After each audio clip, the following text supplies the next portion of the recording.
Today we're going to sketch out our lesson, and we're taking a look at Revelation chapter 3, starting at verse 14, where Jesus is speaking to the church in Laodicea. And this whole message is about not being lukewarm in your faith. It's all about being useful so that God's kingdom can advance through you and through your life as a Christian. Jesus said this, he said, "I know all the things that you do, that you're neither hot nor cold. I wish that you were either one or the other, but since you're like lukewarm water, neither hot nor cold, I'll spit you out of my mouth." Now, he's probably making reference here to the water that came into Laodicea that was piped in from about 5 miles away. By the time it got there, it was lukewarm and probably not very useful, compared to the cold springs of nearby Colossae or the hot springs of Hierapolis. So Jesus was using this reference that they would have all understood because he wants to call the Christians there in Laodicea to be on purpose in their life, to live on purpose. And then as we continue to read this passage, we see that there are specifically 2 things, I think, that can pull us away from our purpose, and they're just as relevant today as they were to the church in Laodicea 2,000 years ago. The first distraction is wealth. Laodicea, it turns out, was famous for its wealth. History tells us that when an earthquake destroyed the city in AD 60, Laodicea actually turned down offers for help from Rome, right? So they felt invincible in that city. And so here's what Jesus says in verse 17. In that context, he says, "You say I am rich, I have everything I want, I don't need a thing." But look at what he says in response. "And you don't realize that you're wretched and miserable and poor and blind and naked." He says, "So I advise you to buy from me gold that has been purified by fire, and then you will be rich." So apparently they felt like their wealth really defined them, and it turns out their wealth lured them away from their true understanding of their state. It probably lured them away from their purpose in their life as Christians in that city.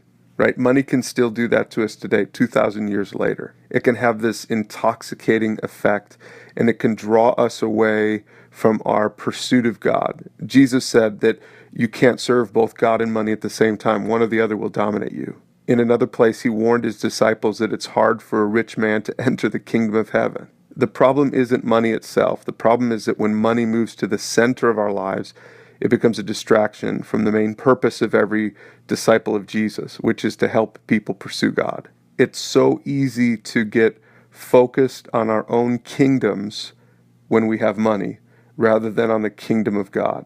And so like Laodicea, we can get distracted by our wealth. Now, the second distraction I'm just going to call culture. Laodicea, it turns out, was famous for producing a rich black wool that was used for cloaks. And so for them, it was apparently a source of local pride. But look at what Jesus says in verse 18. He says, "Also buy white garments from me, so that you will not be shamed by your nakedness." They were proud of their famous black wool. But Jesus saw past it, and he saw the true state of their souls. See, in his eyes, it wasn't a matter of swapping black for white garments. Jesus said they were actually naked. This reminds me of today's popular culture.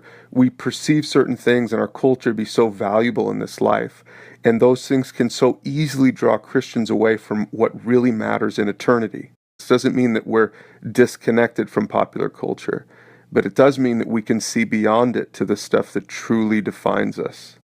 Remember, the church in Laodicea had grown lukewarm and distracted from its once burning vision.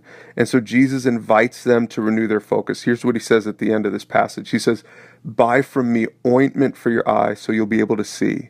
He says, "I correct and discipline everyone I love. So be diligent and turn from your indifference," right? Your lukewarm attitude. It's interesting because Laodicea was famous for Phrygian powder. This was an ingredient used in a healing eye ointment. And Jesus makes this reference to drive the point home. He says, "You're so famous for your eye powder," but he says, "You can't even see." Only Jesus can give the church in Laodicea true vision, and only Jesus can give us true vision and true purpose for our lives.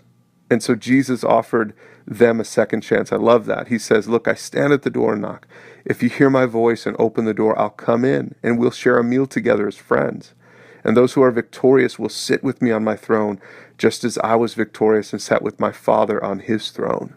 Can't you hear in those words an invitation to mission, an invitation to purpose once again? Don't let wealth distract you. Don't let your culture distract you. Don't be lukewarm and useless like the waters that came into Laodicea. Jesus wants us to follow him with purpose and with mission. Jesus wants every Christian to be useful for his kingdom. Now, if you're ready to be useful, if you're ready to get in the game and help someone pursue God, be sure to click on the mentor link at the bottom of this video.